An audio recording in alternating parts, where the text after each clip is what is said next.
Yo, what's up mga tropa? Dahil 5K subscribers na tayo, maraming salamat nga pala sa mga sumusuporta sa atin dyan. At ngayon tuturuan ko kayo kung paano gumawa ng tinatawag na tarp papel or yung tarpaulin na sa papel lang or sa bond paper lang piniprint.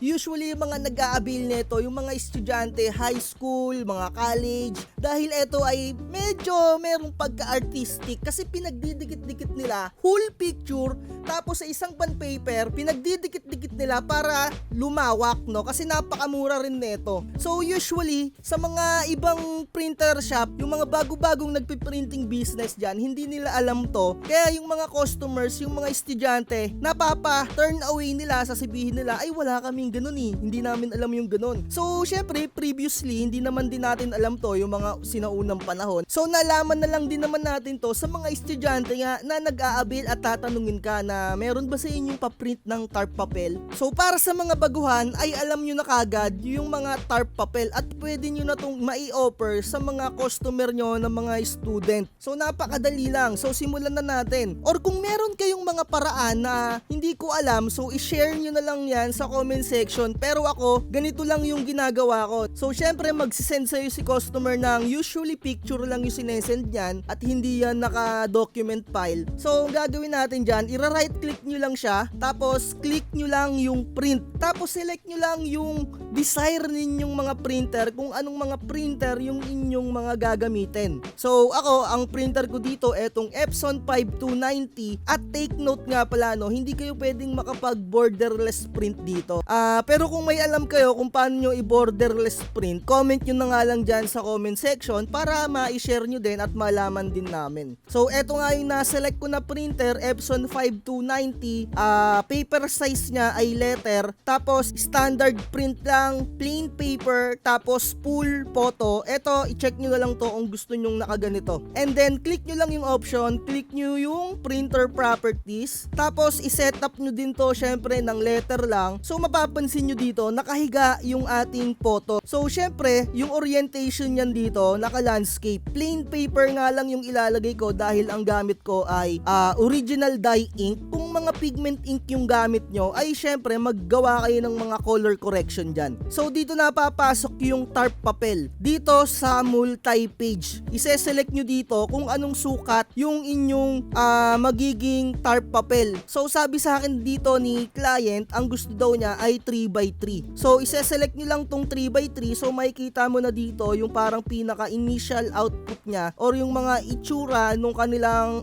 magiging tarp papel. So syempre kung gagawin mo tong 4x4, mas dadami yung mga papel na magiging hati niya, yung kagaya nito, no? Magkakaroon ng hati-hati yan. So napakadami. So ang gusto nga ni customer netong estudyante na to, 3x3 lang. So wala na kayong iba pang aayusin dyan, pero kung gusto nyong ayusin etong gusto nyong lagyan ng cutting lines, magkakaroon siya ng parang guidelines na gugupitin ni client doon. Ipapakita ko na lang sa screen kung ano yung itsura ng cutting lines na sinasabi ko. Eto yan. So para sa akin, hindi ko nalalagyan yan. Syempre madalian lang. Huwag nyo na itong gagalawing settings, 3x3 tapos recta print nyo na yan. Ayan nga, nakita nyo kung ano yung sinasabi ko na cutting marks. So mag-proceed na tayo sa printing. So pagka na-click nyo na yung print doon sa settings ng printer, dito nyo na siya i-recta print din. So antayin nyo na lang lumabas sa inyong mga printer. Ipapakita ko sa inyo dito sa isang video natin. Nakikita nyo itong mga linya-linya na to na walang print. Gugupitin na lang yan ni client or nung student para pagdikit-dikitin nila yung isang buong picture. Ayan, nakikita nyo. Yung mga white na yan, gugupitin nila. Syempre, ang ititira lang nila dyan, yung may kulay. Wala kasing borderless na print ng ganyan. Pero kung meron kayong alam na way, so ituro nyo na lang din sa amin. Parang 9 page ata yung magiging total neto.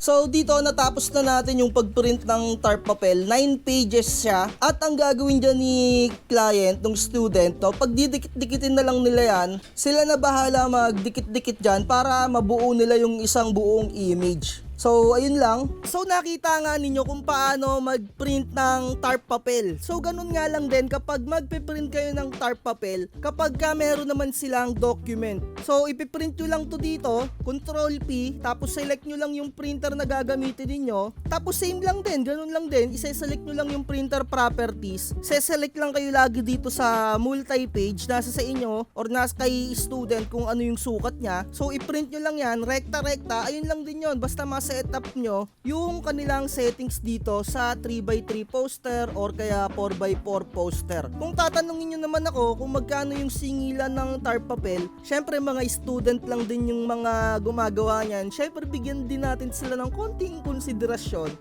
Kahit papano ako, binibigyan ko sila ng konting discount. So usually kasi 15 pesos yung print ko ng full colored ng isang buong bond paper. So ngayon ginagawa ko, sinisingil ko na lang sila ng 10 piso. Pero minsan sinisingil ko sila ng mas mababa pa sa 10 piso kung marami talaga silang ipiprint sa akin at dun ko na lang piniprint sa aking pigment ink kasi syempre mas mura yung pigment ink, mas makakatipid kayo. So minsan nga lang hindi mo ma-achieve yung magandang kulay kasi nga pigment ink yung gamit natin, kailangan pa natin ng color correction. So ako, ginagawa ko dye ink na lang para hindi na ako magkamali dun sa output na kulay kasi minsan napapangitan si client or si student, boss bakit ganun yung output, hindi ka kulay nung kung ano yung sinend namin sa'yo. Kaya ganon, dye ink ko na lang piniprint at binibigyan ko na lang sila ng kahit papano discount, no? Nakadepende sa inyo yung pagbibigay nyo ng discount. Ako 10 piso sa akin, para sa akin okay na yon, tulong na rin natin sa mga student. So sana natutunan nyo kung paano mag-print ng tarp papel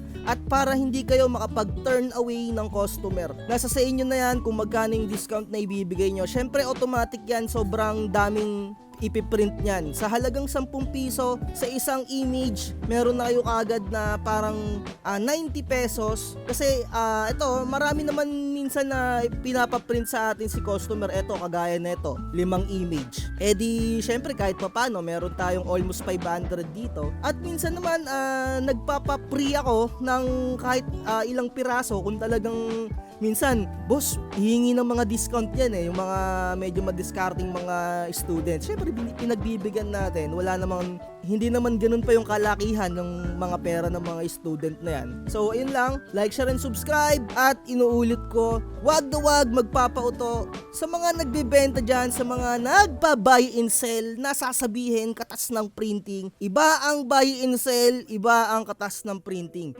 Like, share, and subscribe. Bye-bye! Chill lang, relax, ngiti. Chill lang, relax, ngiti, ngiti, ngiti. Chill lang, relax, ngiti.